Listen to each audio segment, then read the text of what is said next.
اہدنا الصراط المستقیم. اللہ تعالیٰ سکھاتے ہیں کہ درخواست کے القاب آداب اب ختم ہو گئے. بادشاہوں کو خط لکھا جاتا ہے تو لکھا جاتا ہے حضور آپ سلطان مملکت ہیں،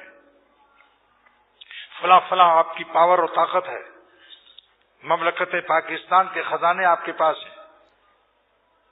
اللہ تعالیٰ نے اپنے یہاں درخواست کے پہلے القاب سکھا دیے کہ کہو الحمدللہ رب العالمین الرحمن الرحیم مالک یوم الدین ایاک نعبد و ایاک نستعین.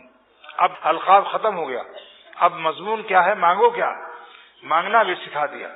اگر اللہ تعالیٰ مانگنا نہ سکھاتا تو ہم لوگ کیا مانگتے؟ سوچ لو، حقیر دنیا مانگتے، جس کے لیے سرور عالم صلی اللہ علیہ وسلم نے ارشاد فرمایا کہ پوری دنیا اگر مچھر کے پر کے برابر ہوتی تو اللہ تعالیٰ کسی کافر کو ایک گھونٹ پانی بھی نہ دیتا.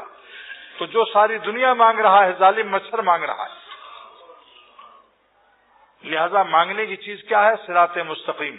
شاہ عبد الغنی رحمۃ اللہ علیہ فرماتے تھے سیدھے راستہ صراط مستقیم کا ایک سرا زمین پر ہے اور ایک سرا جنت میں ہے.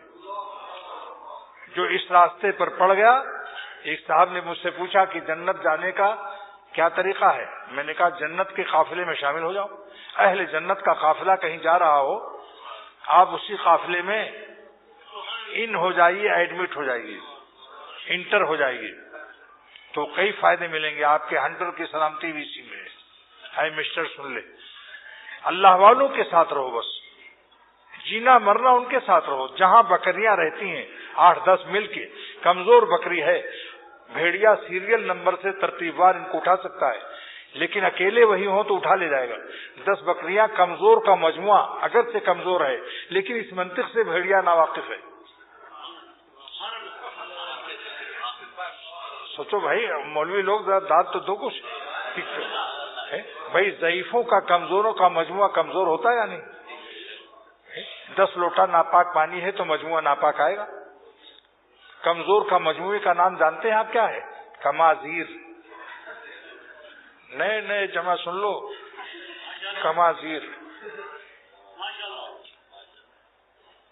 تو 10 بکریاں کہیں کھڑی ہوں کبھی بھیڑیا نہیں جائے گا.